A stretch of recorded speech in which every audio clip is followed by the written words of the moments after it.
That would make Heliopolis, famous city of the sun in ancient Egypt, as the city of Saturn, with the obelisks, the pillars outside the temple in Heliopolis. And that relates so closely to Solomon's temple, the mythical Solomon's temple. Every syllable of Solomon means the sun. Question now is which sun?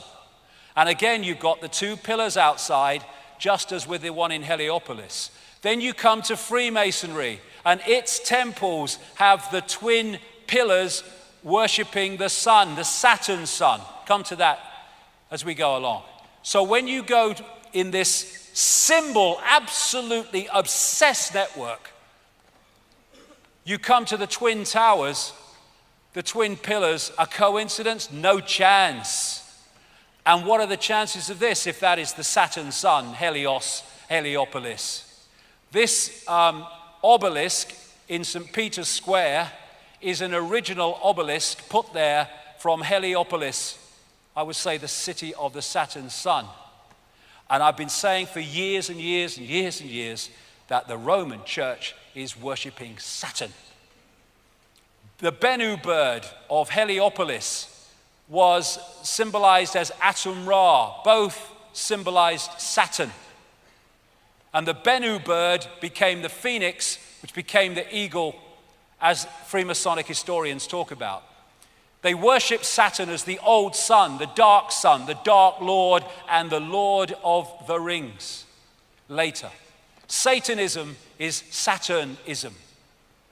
And it's also symbolized as a eye.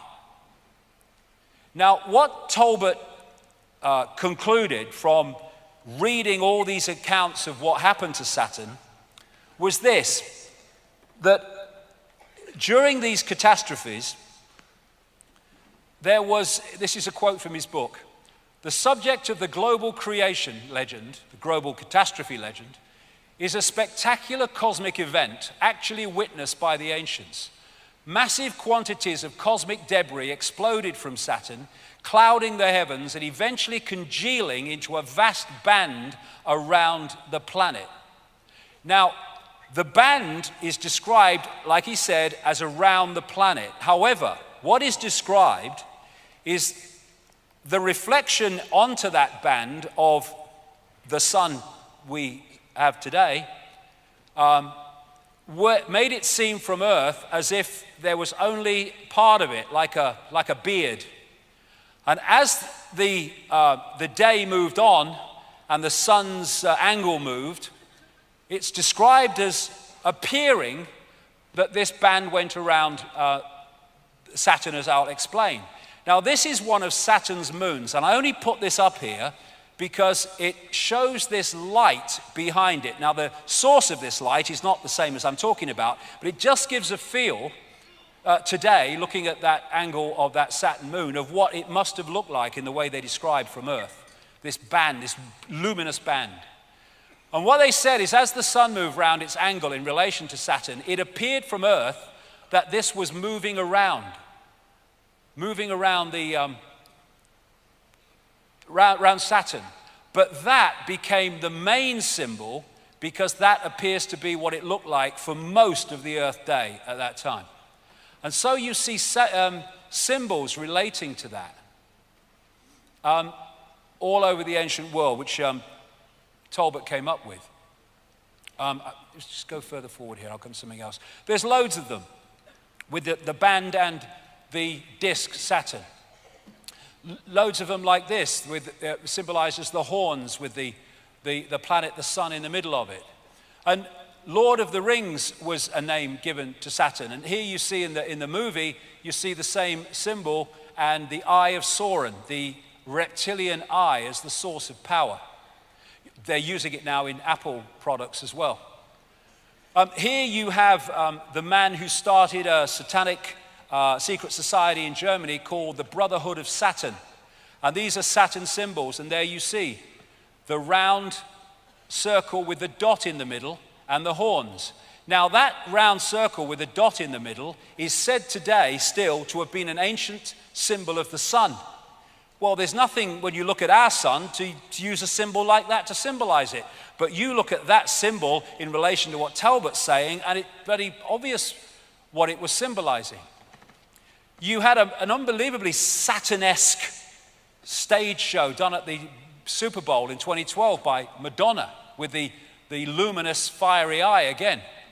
And there is Saturn with the crescent between the Twin Towers in the Mother Lodge of Freemasonry in Great Queen Street in London. You look at the symbol of Islam, and it can be interpreted as the star and the crescent that was used in the ancient world. These laurel leaves symbols are very much in sympathy with that. This, of course, is the United Nations with the world as a target, very appropriate, and that is the symbol of the Windsors, the royal family, the Windsors royal family. That's, of course, an American great what do you call it? There's the flying disc, again, a Saturn symbol. You see that on many cars and in many areas of the corporate world. And of course, in that Saturn-esque presentation, you had exactly that used in the Madonna stage show. Now this is why Satanists worship the goat. In one form, the goat god Pan. This is Manly P. Hall, Secret Teachings of All Ages, who is one of the major Freemasonic historians over the years. He said Pan was a composite creature, the upper part, with the exception of his horns, being human, and the lower part in the form of a goat. The god himself is a symbol of Saturn because this planet is enthroned in Capricorn, whose emblem is a goat. And that is where that comes from, Baphomet, one of the most famous of satanic worshipping symbols. And you see them on this ring is Baphomet on Beyonce. She's dressed, Lady Gaga, as Baphomet. And there is Baroness Philippine de Rothschild with Baphomet massively round her neck. I am staggered, I don't believe it. The owl is Saturn, the owl of Bohemian Grove. Apis or Apis, the Egyptian Saturn god, the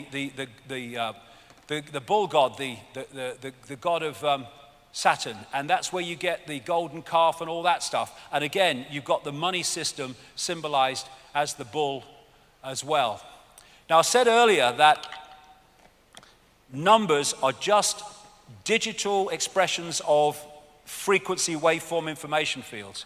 This is called the magic square of Saturn, and it's also the magic square of Freemasonry, of course. And why it's magic is whatever way you go and you add those numbers up, they come to 15, don't matter which way you go. Now in numerology, you add the numbers until you get a single number. So 15 in numerology is 666, 666, and that represents the energy frequency of Saturn, which I'll come to. Now this is the sigil of Saturn, and they get it by drawing between the squares of the magic square from 1 to 2, 2 to 3, 3 to 4. And that's how they get that. Now, if you turn that up on its side, you get that, which is what that is. The most obvious symbol of Freemasonry, because they're worshipping Saturn, which is an expression of this archontic fake reality. That is the symbol of Balmoral, the Scottish home of the royal family. Exactly the same, the sigil of Saturn. This is an ancient symbol of Saturn, the six-pointed star, the Star of David. It's not, they just hijacked that. It's a symbol of Saturn going way, way back. And this is where the name Rothschild came from. They had a red version of the six-pointed star on their house in Frankfurt, where the Rothschild dynasty came out of. And in German, red shield is Rothschild. The very name Rothschild comes from a symbol of Saturn. And they then took it and put it on their fiefdom of Israel. Saturn. Same with many law enforcement symbols. There it is as an ancient depiction of Saturn, six-pointed star and the moons. There's the six-pointed star on this necklace of the mysteries. And here it is again. And all of these are from Asia. It is not a unique Jewish symbol. The Rothschilds took it, and I've been saying for years and years and years and years that the Roman church is worshipping Saturn. The Bennu bird of Heliopolis was symbolized as Atum Ra. Both symbolized Saturn. And the Bennu bird became the twin pillars worshipping the sun, the Saturn sun. Come to that as we go along. So when you go in this symbol, absolutely obsessed network, you come to the twin towers, the twin pillars. A coincidence? No. Closely to Solomon's temple, the mythical Solomon's temple. Every syllable of Solomon means the sun. Question now is which sun?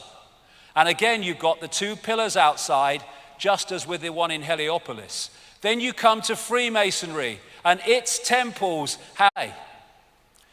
That would make Heliopolis, famous city of the sun in ancient Egypt, as the city of Saturn, with the obelisks, the pillars outside the temple in Heliopolis. And that relates no chance. And what are the chances of this if that is the Saturn sun, Helios, Heliopolis? This obelisk in St. Peter's Square is an original obelisk put there from Heliopolis, I would say the city of the Saturn sun.